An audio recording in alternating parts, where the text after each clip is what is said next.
I remember when I first saw Alien, I was sitting in a projection room all by myself, and of course everything was much over length. I remember to this day the one scene where he was looking for his cat, and it was in this dark chamber on the ship, and I remember this chain hanging down, water dripping, and they hadn't cut it, and it went on, and I was absolutely terrified. Yeah, I kept saying, it's just a movie, it's just a movie, and it really scared the shit out of me, to be really honest. I mean, I was terribly frightened with it. And, which is good, because that helps when I have to sit down and write the music for it. I like to go see a film, any film that I'm doing, I try to see it first as an audience and react as the audience, and try to distance myself from what I eventually have to do. Jerry Goldsmith's score is one of my favorite scores. Seriously threatening, but beautiful. And, I mean, it has beauty, darkness, and seems to play the DNA of some distant society, which you'd have to call it. You know, that space jockey would be from somewhere, and they would have some kind of order, social order or disorder. I always think of space as being the great unknown, and not as terrifying, but questioning, and so there's an air of romance about it. And that's why I like doing Star Trek, because it's very romantic, and it paints space that way instead of all the weird things and all that. And I guess I approached Alien that way. There was this air of mystery, but there was sort of a beauty to it and the unknown. And I thought, well, let me play the whole opening very romantically and very lyrically, and then let the shock come as the story evolves. In other words, don't give it away in the main title. So I wrote this very nice main title. There's sort of mystery, but it was lyrical mystery.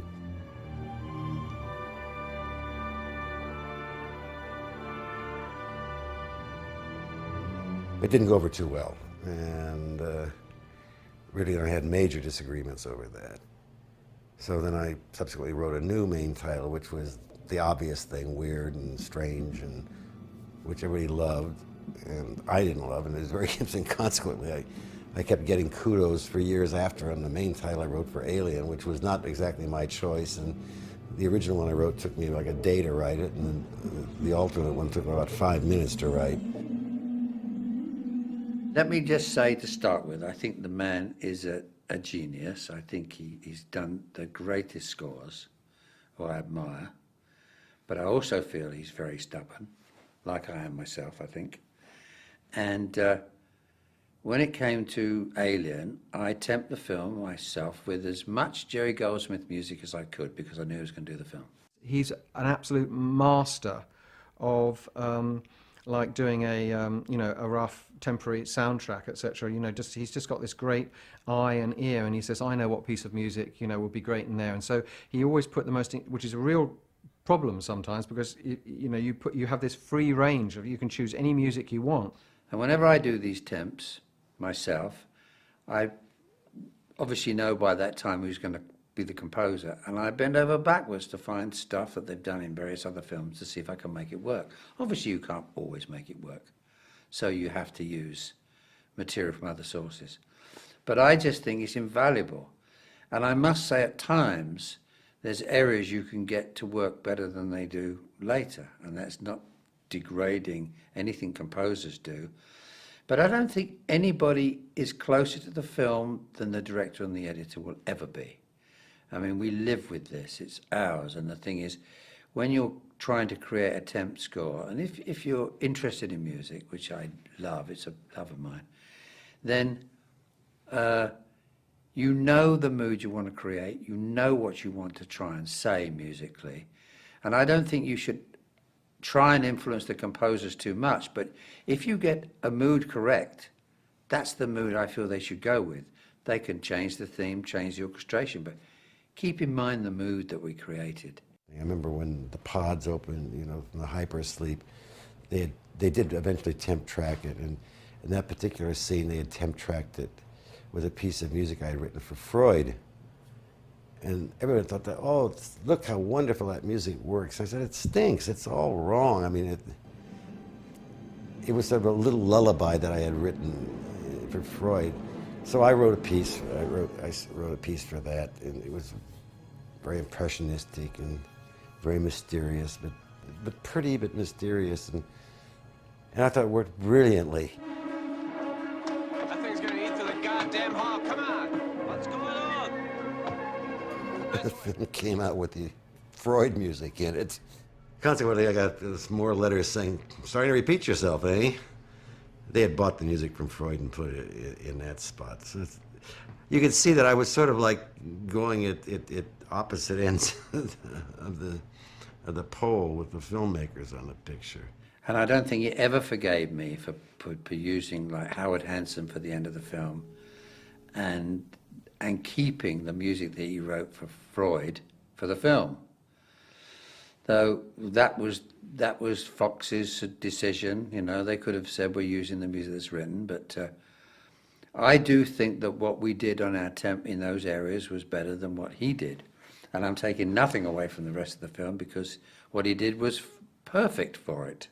Well, this is always a tricky part, because, finally, no matter how much of it the composer hums for you or plays on the piano or does anything like that, you don't really hear his score until you're on this, recording stage. Or at least that was the way it used to be. And his score, when it finally was way too lush and way too, more like his Patton score, and which was not really what anybody particularly wanted. We wanted it more haunting and weird and strange, and it wasn't really any of that. So actually what happened was we bought a couple of the Goldsmith pieces that we had in the temp, and then in the dub, in the mix, we really played down a lot of his stuff and played up some kind of weird sounds that we had and all the rest of that stuff. This is really Ridley. When I say us here, I really mean Ridley. And, and he did an amazing job in the dub. But Mr. Goldsmith was quite unhappy when he saw the movie. And in fact, went to the studio. He'd done a lot of movies for Fox and, announced that we were going to be a disaster and it was horrible and we'd ruined his score and we'd done all the rest of that stuff. They released it as an album, and I bought the album. And there were a couple of tracks on the album that weren't in the movie. And they were tracks in which Goldsmith used horns to personify the alien.